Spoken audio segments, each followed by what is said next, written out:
Rocking star ইয়াসের নতুন ছবি টক্সিকের আজকে একটা টিজার বা বার্থডে পিক বলে তারা ছেড়েছে। এখন নতুন নতুন টার্মস আসছে, হয়তো একটা ক্যারেক্টার ইন্ট্রোডাকশন টাইপের তারা ছেড়েছে। তো সেটা কেমন লাগলো কি বৃত্তান্ত এই ভিডিওতে বলবো।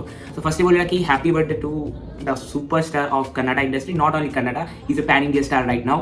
তো happy birthday to you and I love his work actually. তো এবার এই টিজারটা কেমন হলো? এই টিজারটা দেখো, সব থেকে যেটা আমার ভালো লেগেছে সেটা হচ্ছে এই বিজিএম। দুর্দান্ত একটা বিজিএম কাজ করেছে এবং যেই হিসেবে বিজিএমটা যাচ্ছে এবং প্রতিটা বিটে বিটে জিনিসটা কাটা হয়েছে সেইটাও ভালো লাগে, এডিটিংটা ভালো। টিজারটার মধ্যে কি নতুনত্ব কিছু আছে? তো নতুনত্ব দেখো বলতে গেলে সেরকম কিছু নেই। একটা গ্যাংস্টারকে দেখতে পাচ্ছি একটা পাব বা বার যা কিছু বলো, হোয়াটএভার টার্ম ইজ, তো সেখানে যাচ্ছে এবং সেখানে গিয়ে সে এনজয় করছে, মেয়েদের সাথে রোম্যান্স করছে।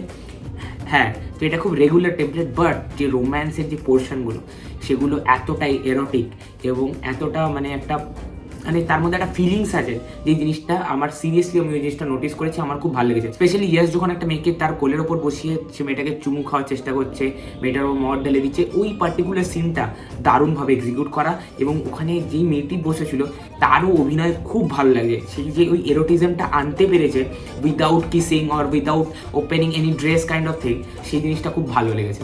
তো ইয়াসের লুকটা আমরা অনেক জায়গাতেই দেখতে পাচ্ছিলাম, অনুপমা চোপড়ার ইন্টারভিউতে এই লুকটাই ছিল এবং quite similar to KGF. So সেটা আমাদের কিছু এক্সট্রা অর্ডিনারি লাগেনি, বাট ঠিক আছে, ভালো লেগেছে। চলো, এর থেকে বেশি আর কি বলবো। তো চলো, tata, bye bye, love you all, take care, good by.